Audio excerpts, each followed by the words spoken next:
जो भरा नहीं है भावों से, बहती जिसमें रसदार नहीं, वह हृदय नहीं, पत्थर है जिसमें स्वदेश का प्यार नहीं। तो दोस्तों, मैं संकेत, और आज आपके सामने एक बहुत अच्छी स्टोरी सुनाने जा रहा हूँ।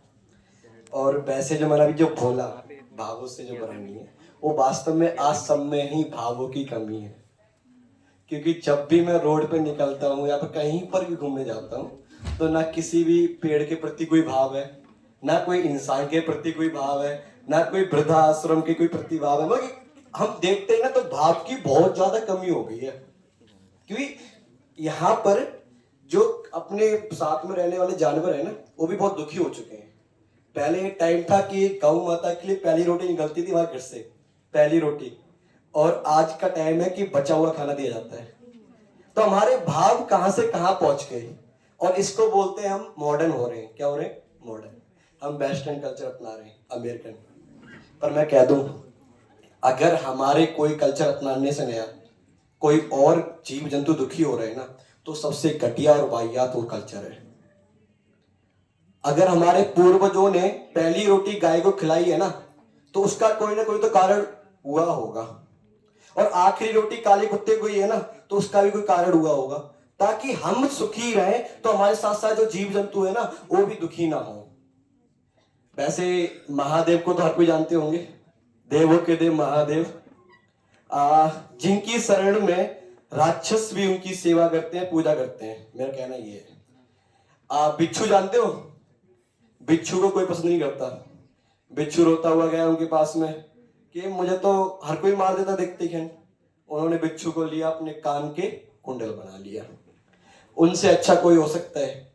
सांप है, सांप जिस घर में निकलता है, कहीं भी निकल आया, आज के लोग मार देते हैं। पर जब सांप गया तो उसको भी वरदान मिल गया, तेरी भी एक साल में एक बार तो पूजा होगी होगी नाग पंचमी वाले दिन। और उस दिन सांप निकल आया तो लोग उसे देवता मान लेते हैं। बात गलत कह रहा हूं, सही कह रहा हूं? बताओ पहले है? मैं कोई स्टोरी या बोल करने नहीं आया हूं, मैं आपके फैक्ट बता रहा हूं कि हम अपने देवताओं के सिद्धांतों को भूल के वेस्टर्न के सिद्धांत को अपनाने लग गए कि ये जानवर खतरनाक है। मैं आपको बता रहा हूं, कोई भी जानवर खतरनाक नहीं है। अगर आप उसको छेड़ो ना तो आप कुछ करेगा ही नहीं। सबसे खतरनाक तो वो है जो मीठे मीठे बोल बोल के आपको अंदर अंदर छुरी की तरह काट देता है, पता भी नहीं चलता। और मैं संगीत और अपनी स्टोरी को पढ़ता हूँ कि भाव की वास्तव में बहुत कमी। जब मैंने दो बार बोला था ना, तो उसमें एक तो ताली होनी चाहिए थी, वो बिल्कुल भी नहीं आई।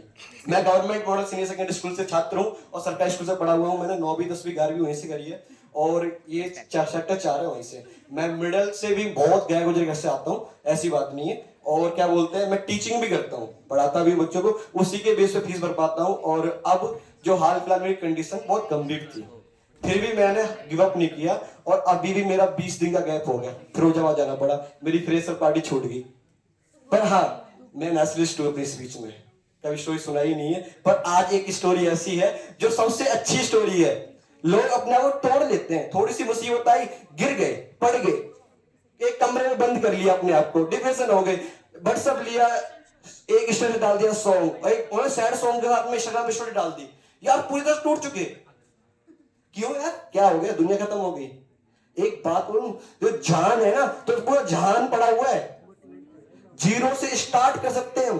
तो एक ऐसी है, एक कौवा होता है, जंगल में एक पेड़ पे बैठ के रो रहा होता है। साधु जी वहां से निकलते हैं, तो एक जो आंसू की बूंद साधु जी के ऊपर गिर जाती है। तो साधु जी देखते हैं ऊपर कौन है। साधु जी देखते हैं कौवा रो रहा है। तो साधु बोलते हैं, हे कौवे, क्यों रो रहा है तू? कौवा बोलता है, क्या बताऊं महाराज, जिस घर में जाता हूं वो घर मुझे मार के भगा देता है, ना खाना देते ना कोई देते। औरों के कंपेयर के मुकाबले तोता आ जाए तो उसको हम मिट्ठू मियां मिट्ठू करते हैं, कबूतर आ जाए तो उसको भी दाना डाल देते हैं। पर कौवे के साथ में इतना सब हो रहा था। तो साधु जी बोले, तू इसलिए परेशान है क्या? कि हाँ, इसलिए परेशान हूं। तो साधु जी भी बहुत बड़े अंतर्यामी थे, उन्होंने बोल दिया, एक काम कर, तू जो बोलता है तेरे को मैं बोल ना दूंगा, पर उससे पहले जो तू बनना चाहता है ना, उससे कारण मिलके आ जा। तो सबसे पहले जाता है वो मिट्ठू मियाँ के पास में, तोता जी के पास में। अब तोता तो बैठा हुआ था, तोता भी हरा, और क्या कहते हैं, जंगल भी हरा भरा। तो तोते को 3 बार 4 बार राउंड मारा कौवे ने, पर तोता नहीं मिला। फिर दोबारा गया वो 5वीं बार, 5वीं बार मिल गया, 5वीं बार मिल गया। उसके बाद में वो देखता है कि मिट्टू मियां मिर्च खा रहे होते हैं। क्या खा रहे होते हैं? मिर्च। उसके बाद में जब मिर्च खा रहे होते हैं तो मिट्टू मियां से बात करता है, वार्तालाप करता है कि आपकी जिंदगी तो मिट्टू मियां बड़ी अच्छी है, जिस घर में जाते हो वहां पर आपके मिट्टू मियां करके आपको आवेदन करते हैं और आपको बुलाते हैं अपने पास में, और देखो मेरी जिंदगी कैसी है। मिट्टू मियां के खाट मेरी जिंदगी अच्छी है, ये साला मेरे को दुनिया 5 बार ढूंढ लेती है, मैं दिखता नहीं हूं, और जिस घर में जाता हूं मुझे हरी मिर्च मिलती है खाने को, और मेरे को बिठा के लेते अपनी उंगली पे। मेरी फ्रीडम छीन ली है, मेरी आजादी छीन ली है, खाट जिंदगी अच्छी है मेरी। अरे इससे बढ़िया मेरे को सोने के पिंजड़े बंद कर देते हैं तो मेरे लिए कौन सी अच्छी बात है। अरे देखो कितना दुखी है वो कि मुझे लोग अपने पास रखना चाहते हैं, मेरी आदतें छीनना चाहते हैं। जिंदगी तो तेरी अच्छी है कौवा, तू आराम से घूम तो सकता है, तुझे कोई पकड़ता तो नहीं है। कौवा बोला यहां तो मामला गड़बड़ है भाई, अब मैं तोता नहीं बनूंगा। साधु जी के पास गया कि मैं तोता बनना नहीं चाहता। क्या? मैं तोता बनना नहीं चाहता, मुझे बतख बना दो। क्या बना दो? बतख। और साधु जी बोलते हैं वही कंडीशन है सेम, तू जा वहां पर और बतख से मिलके आ जा।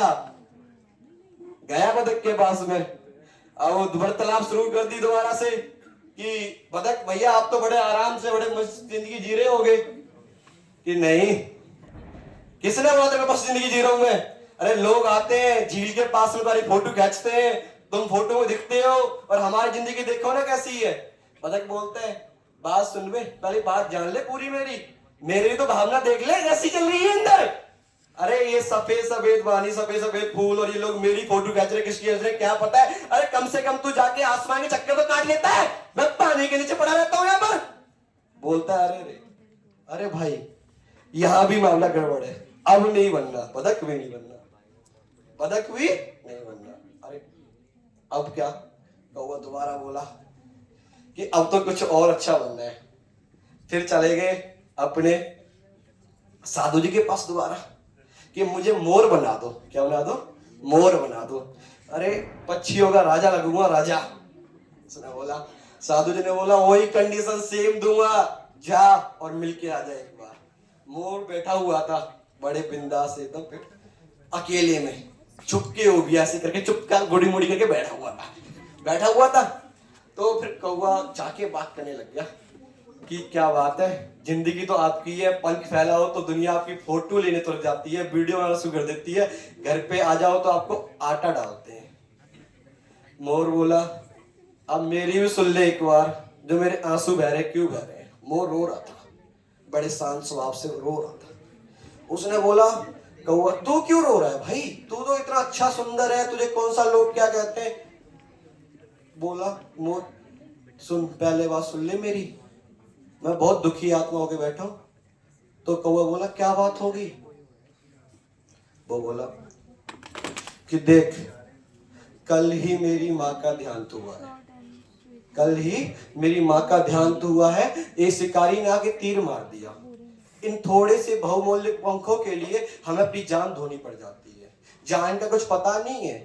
तू खुला घूम रहा है, तू खुला घूम रहा है, मुझे छुप के रहना पड़ता है सिकुड़ के। ये सुन के बोला कि आज ही उसके पंख निकाल लिए शिकारी ने, और पंख निकाल के जो खून था उसको भी उसने पहुंच के बाहर डाल दिया और पंखों को कीमती को ले गया।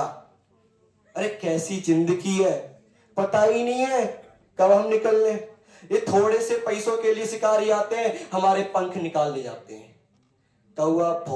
कौवे को यहाँ पर वो आ गई वासी, वो कहने लगा कि अब यहाँ पर भी मामला गड़बड़ है। इसके बाद में वो साधु जी के पास गया और कौवा रोने लगा कि मैं जो हूं, मतलब खुश हो गया कि जो भी हूं मैं अच्छा हूं अपनी जगह पे।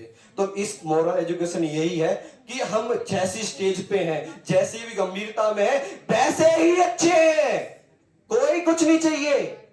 ये गाड़ी वाले या एरोप्लेन वाले, टाटा अंबानी वगैरह, इनके पास भी 1000 बीमारियां हैं, बीमारी घर है। हेल्थ इज वेल्थ, मेरा कहना ये है। धन्यवाद, जय हिंद, जय भारत।